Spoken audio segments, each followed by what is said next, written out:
दिल्ली के जंतर मंतर पर पिछले 19 दिनों से चल रही सोनम वांगचुक की भूख हड़ताल अब सिर्फ एक आंदोलन नहीं बल्कि देश की राजनीति का बड़ा मुद्दा बनती जा रही है। अब इस आंदोलन के समर्थन में महाराष्ट्र नवनिर्माण सेना यानी MNS प्रमुख राज ठाकरे भी खुलकर सामने आ गए हैं। राज ठाकरे ने सिर्फ सोनम वांगचुक का समर्थन ही नहीं किया बल्कि प्रधानमंत्री नरेंद्र मोदी और केंद्र सरकार पर तीखा हमला भी बोला है। उन्होंने कहा कि सरकार ने जैसे सोनम वांगचुक की अनदेखी करने का फैसला कर लिया है और अब इस देश में विरोध की आवाज को भी दबाया जा रहा है। आखिर राज ठाकरे ने ऐसा क्यों कहा? उन्होंने सरकार पर कौन कौन से आरोप लगाए और इस पूरे विवाद की शुरुआत कहां से हुई?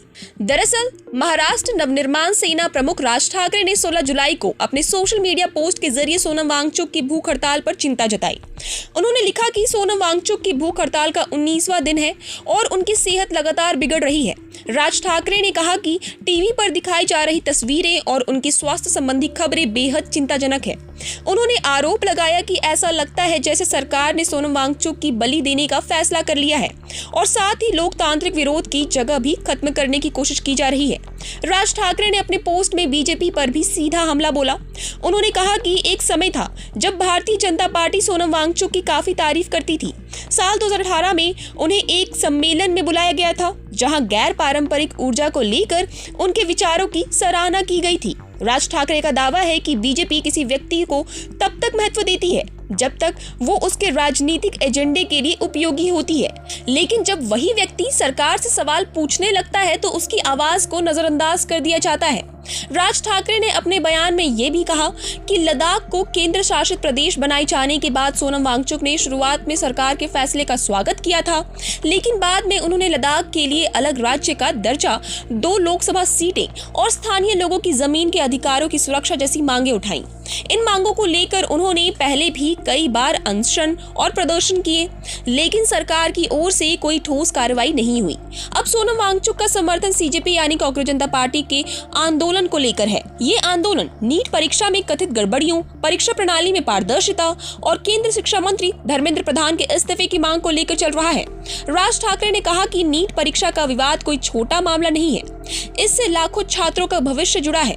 अगर परीक्षा प्रणाली पर सवाल उठ रहे हैं तो सरकार की जिम्मेदारी है कि वो पारदर्शिता से जांच करे और दोषियों पर कार्रवाई करे। उन्होंने प्रधानमंत्री नरेंद्र मोदी से इस पूरे मामले में व्यक्तिगत हस्तक्षेप करने की अपील की।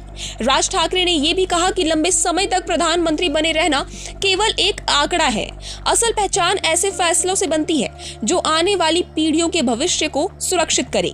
अपने बयान के अंत में राज ठाकरे ने आरोप लगाया कि जब तक किसी मुद्दे में राजनीतिक फायदा या चुनावी लाभ नहीं होता तब तक सरकार विरोध प्रदर्शनों को गंभीरता से नहीं लेती है।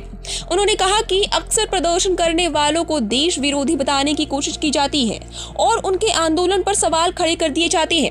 राज ठाकरे ने साफ कहा कि उनकी पार्टी हर उस आंदोलन के साथ खड़ी रहेगी जो पारदर्शिता और न्याय की मांग करता है। साथ ही उन्होंने समाज से भी आगे आकर इस तरह के मुद्दों पर आवाज उठाने की अपील की। फिलहाल जंतर मंतर पर सोनम वांगचुक का अनशन जारी है और उनकी सेहत को लेकर लगातार चिंता जताई जा रही है।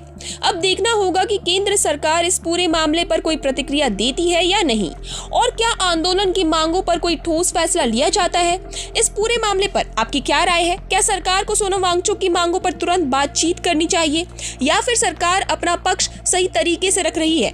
अपनी राय हमें कमेंट सेक्शन में जरूर बताएं और ऐसी अपडेट्स के जुड़े रहे हमारे साथ। आप देख रहे हैं प्रभात खबर।